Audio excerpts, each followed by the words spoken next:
Welcome to this latest edition of the Real Deal podcast. I'm your host, Ril Dil Quinn. As I look at another fantastic episode of the hit series FX's Snowfall.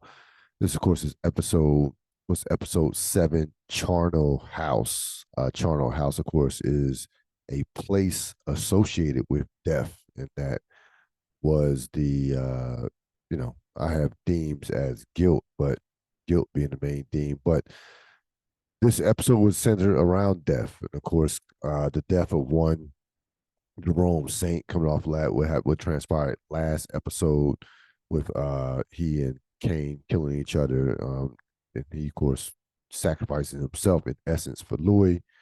Um, Again, this was another just tremendous episode, which is and it's going to clearly setting up for an explosive last 3 episodes. We're down to just 3 episodes left in the entire series, which is just exciting and sad at the same time. Um, Themes, I had guilt. You had Franklin. You had a number of characters: Franklin, uh, Louis, and Sissy, all with with guilt from the death of Jerome. They all in their way. They all realize or think that they had something to do with, or maybe partially responsible for the death of one Jerome Saint, in particular Louis and Franklin, who both had experienced various degrees of just grief and external and internal guilt. Louis, of course, was external, and Franklin's, of course, was, as we know, Franklin Saint from all these seasons. He internalizes a lot of a lot of his demons and a lot of his emotions. So themes for a theme, we had guilt. You also could have had homeless. These characters, a lot of these main characters don't have a home anymore. We see Louis, despite living basically in a mansion, it's without Jerome, that place is empty, and a place that she frankly doesn't want to be in. We see Franklin at his place having basically a panic attack to where he's having a nightmare, certainly thinking about the guilt of what transpired with Jerome, and basically Veronique basically had to uh you know had to take care of him during that time. He's not feeling he's not feeling in a place where he really has a home, or he has Veronique, but in essence he is alone. We see Gustavo gets his home breaking into by Ruben, um, and that leads to his girlfriend basically saying, "Hey, maybe you should, maybe it's best that you not know where we're at when we go moving forward." And of course, you see Sissy not want to deal with, not want to do the shelter anymore, not want to work at the shelter anymore. She basically wants to turns that over to Wanda, and says that she basically is never going to come back. So a number of characters just right as of right now just don't have homes. So another theme could have been homeless, for sure, in this particular episode. The deep dive, grieving. So of course, this is coming off the Jerome Saint's death in episode 6, last week's episode. And the thing about the grieving process, it is really like a three, kind of like I would say a 3 to 4 step process when you think about grieving, especially if someone passes unexpectedly, of course, which despite the lifestyle and um, despite the lifestyle and despite how dangerous the game that Jerome and Franklin and all of them were in, they, Louis certainly did not expect Jerome. Jerome's death was unexpected, from a standpoint of, there wasn't no terminal illness or anything like that. So when somebody passes and it's unexpected. There's the initial shock of I can't believe this person is gone. Then you know, if you're the main, if if you're a spouse or a brother or a close relative, or you're the person who has to plan the funeral and has to go through all that, you have to deal with that.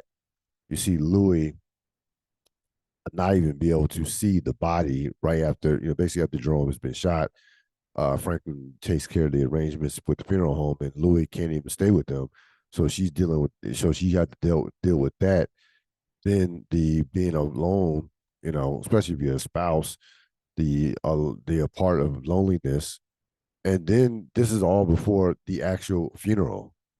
So then you have the actual funeral, and then you have post funeral, post repast. So there, I mean, there is the stages of somebody dying, of the grief, of the grieving process is, I mean, it's really just something that is unlike anything that anybody did, that we all deal with. They have to deal with at a certain point in life, having lost someone. So you see Louis, in essence, go through all these stages. You see Louis go through all these stages of grieving, and to a lesser extent, you see Franklin go through these stages of grieving as well, as he's the one that had to plan the funeral out and still has to, kind of navigate how he's going to get Teddy. Because, and again, real life, and with these two characters, you know what? Real life doesn't stop. They both have to deal with Teddy in various ways. You see, Louis had to get a call from Teddy. She's annoyed that Teddy, Teddy didn't even know about Jerome. I didn't even know that Jerome was dead, but she still works for Teddy. So that part, life doesn't stop. I mean, we go through in our regular lives, despite someone dying, your life still has to go on. Franklin still, has to. Franklin still has to deal with the fact that he, not only Teddy is trying to kill him, he of course wants to kill Teddy. So that still has to go on. So we see both of these characters grieving in different ways. Um, Franklin, again, Franklin doesn't come out and say that he feels guilty about Jerome's dying, but we saw with the nightmare that that's guilt. Matter of fact, you know, externally, Franklin says, and he does this. He says this in a scene with Leon when he's asking Leon for the $500,000 to for partial for payment for Gustavo. Basically says, if Jerome wouldn't have broken away from me, wouldn't have broken away, this would have never happened. So he has to put that. He's putting that front out from a standpoint externally, but internally he's dying internally. And Louis just, Louis is Louis. Like Louis wears her emotions on her sleeve. She does not hide anything. That's been consistent with, Angela Lewis, who brilliantly plays the character, has been consistent with that throughout the course of the series. She just there's a controlled rage. She is out of sorts. She is just kind of all over the place, and we see, we find out some more things about her during the course of this episode that explain why she is the way she is, even furthermore.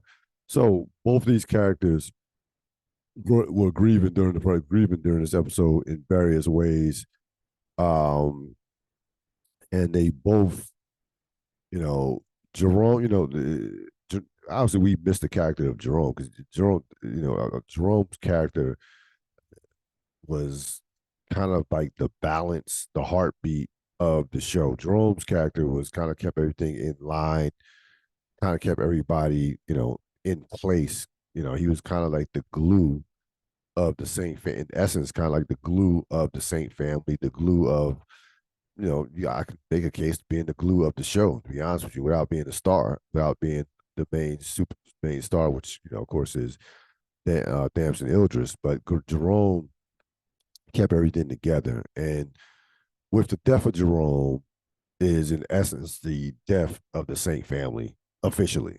Now, we knew coming into the season that they were at war with what transpired with Franklin robbing them and with Teddy stealing Franklin's money and Louis taking the plug or going around behind Franklin's back to work with Teddy, and then Teddy stealing his money, and then of course with Franklin taking their stealing their money. So we knew coming into the season they were in a bad place as a family, and it was kind of split apart. Franklin and Sissy being on one side, and Jerome and Louis being on the other.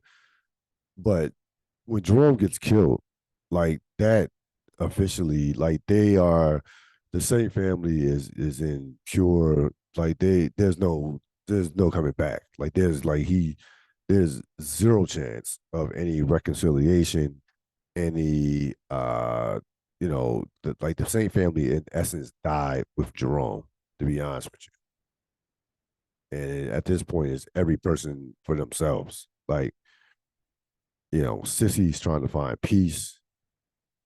She's not even it's not even about killing Teddy anymore for her. She's dealing with her own stuff. And of course you have Jerome, you have Louis and Franklin trying to navigate, still trying to navigate this war that they have. Also, and also have to deal with Teddy McDonald. So you have again the Saint family died with Jerome Saint. There's no two ways about it. Despite the fact that the actor, didn't have any speaking parts, of course, because he's dead. In terms of I'm Ben Joseph, the Jerome character was felt throughout the course of this episode. Like his presence was like all his fingerprints were all over this episode from start to finish. So you had that. Like I said, you had that going on with the deep dive. Um, Characters grieving just in various ways, and despite the similarities between Louis and also Franklin, that scenes Teddy and Julia basically so Julia pulls up to Teddy's place. Julia is pregnant. Um, she of course Teddy is paranoid because he remember Franklin made the threat to him a couple of episodes ago, threatening his family. He's on edge, of course, and he happens to be with, of course, he's with Farissa. She finds out that they're an item, but more importantly, she tells Teddy, "Hey, you know, you took Franklin's money. Give it back." Like like it was like what you know. Julia basically says, like, this is simple. Just give back the money. Of course, Teddy, says I can't do that, and Julia threatens to expose him, to expose Teddy with what she called a public execution. Now, you could take that as like she's going to do it through the media. That could be taken in a number of different ways, but basically, she says, I'm going to expose you if you don't let me expose you if you don't give this money back. So Teddy has yet another enemy. So Teddy's enemies are racking up between Franklin, between Gustavo, between the KGB, the DEA, and even the CIA is not feeling Teddy right now. You see Teddy's boss talking to his supervisor or somebody who seemingly was who outranked him, basically saying his ambition has gotten to him. Uh, we need to make some contingency plans. You know, in terms of looking to they didn't officially say this in terms of replacing him, but they basically said they're almost out on the Teddy McDonald experiment in regards to the CIA. So Teddy has a litany of enemies, and Julia basically tells him what we all know he should have done a long time ago, and that was to give the money back to Franklin. That is the thing that makes the obviously the most sense. Sissy and Louis. So Sissy comes to see Louis. Um, they have a conversation about Jerome, and in essence, Louis tells Sissy, "Look, I have nothing to live for. you do. You still have things that you care about. I don't care about anything right now. Jerome was my whole world, and it was a subtle but yet kind of blatant threat to Sissy in a way. Like, Louis basically said, I'm still basically Louis telling Sissy, I'm still coming for Franklin. So like okay, I get, we both lost somebody. You lost a brother. You've lost your, Sissy message. I've also lost my husband as well. But you still have Franklin, and I don't give a shit about Franklin. That's in essence what Louis was saying. So Louis, so this war, despite the fact that Louis mentioned to Leon earlier in the episode that the war is over, ain't it? I think she was she's coming fresh off seeing Jerome getting killed, so she definitely wasn't in her right mindset at that point. But again, she made a vile threat to Sissy from that standpoint. And of course, the final scene of the episode, you have Franklin and Louis at the funeral. Uh, everybody's almost the funeral basically is over. Louis is standing by the casket, and she sees in the reflection of Jerome's picture in the background, reflection of Jerome's picture. She sees Franklin, and Franklin says, "Hey, you need something from me, Auntie." And she asked him just straight up, "Why did you let me live? Why did you come back for me in the warehouse?" And at first he gives her the bullshit answer. Hey, I respect. I was raised to respect women, but we know again we knew that was bullshit. He left her. He came back because he wanted to collect on the favor that if he helped her out, helped her survive, that she would help him give him a line on getting Teddy. And he basically says, "Hey, I need all the help that I can get. I need all the help that I can get in regards to Teddy." And then she, hits him with the line that wrapped up the episode. You are the devil, and this was brilliant by Tamsin Eldridge. Basically says, "Yeah, I know it." So it like, it, I mean, he's been great all season long with his performance, but that I mean, just that final that those final last words, like, yeah, I know this is who I am. So that wrapped up the episode. Um, Now, in regards to MVP, without question, was Louis. Louis was the MVP of this episode. She, from start to finish, Angela Lewis in this episode was just completely on top of her game. And listen, it's a very challenging performance when you have to be, it was like a controlled, I would call it controlled aggression, controlled rage. That is a performance that can easily be overacted. It's easy to overact a performance where you are grieving, you're in pain, you are in a place where you feel like you have nothing to lose. You don't love anything or anybody anymore, that you just don't give a fuck.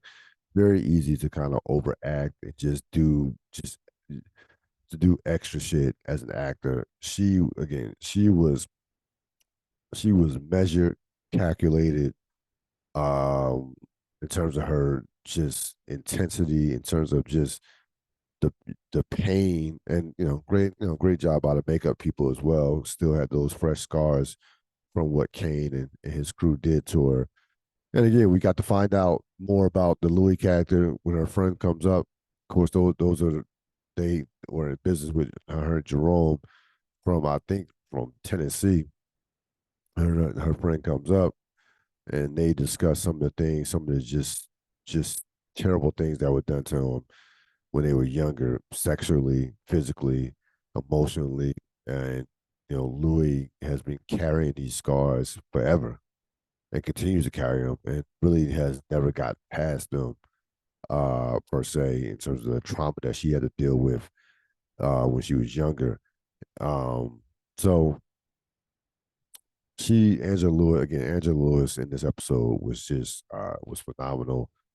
She is the MVP of the episode. I could also make a case for Jerome. Again, his presence in this episode was felt throughout the entirety of this episode. His presence was felt, but in terms of performance, you had to go with Angela Lewis. Thoughts and predictions. Listen, there's going to be a couple of things happened. Mentioned briefly about Ruben breaking into Gustavo's house and basically threatening Gustavo's family, like in essence. Like so, the clock on Gustavo has gotten sped up. They Ruben says, hey, I want I know that you have a shipment of drugs coming in from Colombia.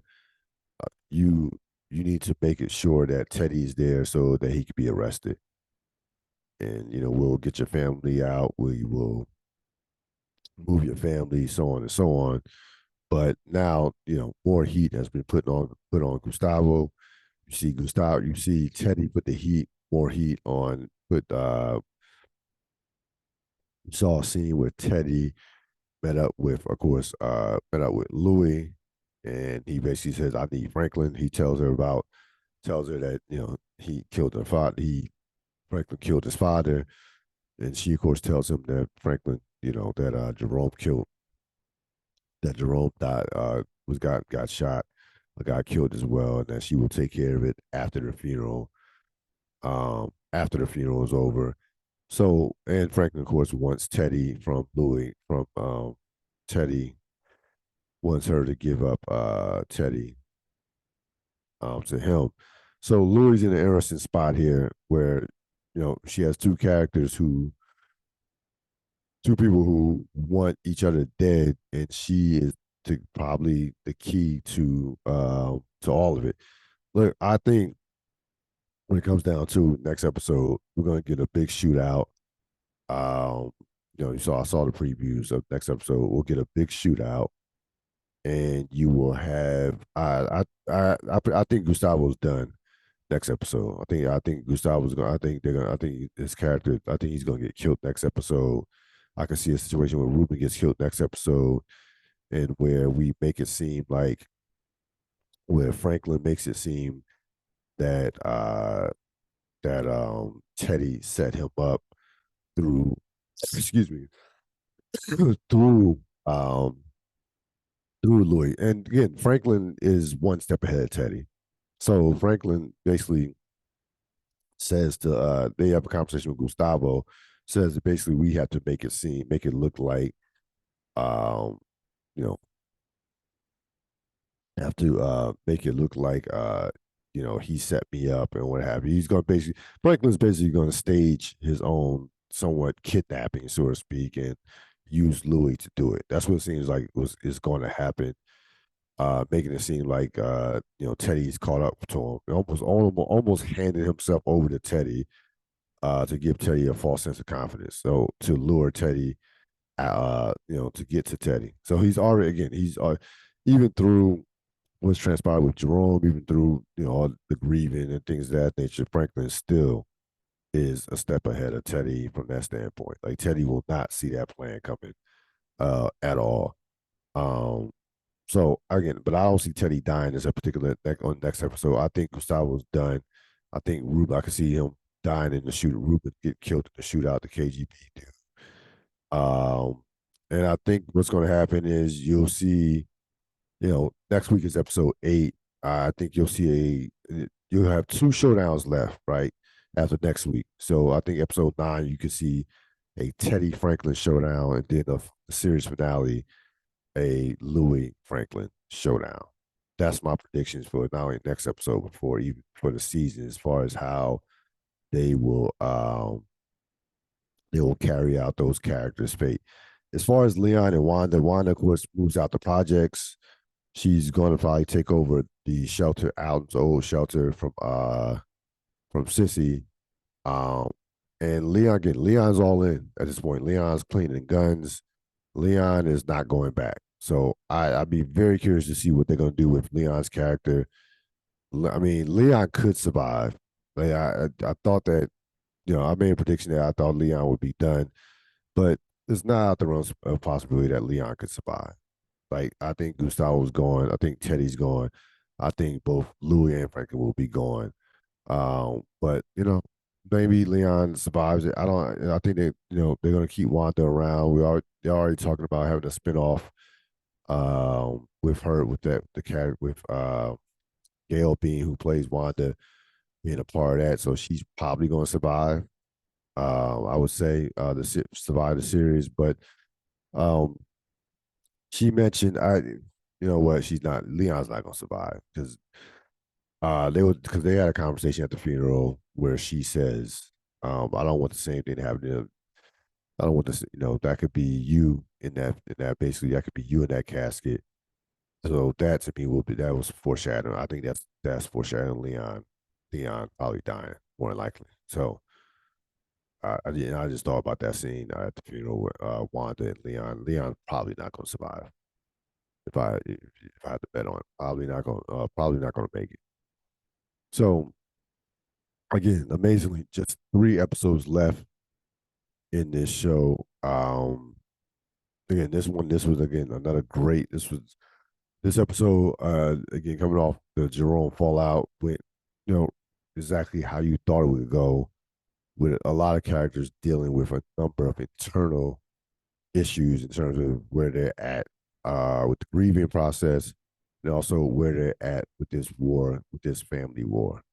That's going to wrap it up for this latest edition of the Real Deal podcast.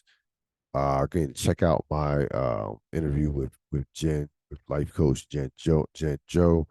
That's on my YouTube page. This episode will be up uh, later on today, later on this morning. Have a great rest of your day and rest of your weekend. I'll see you next time. So long.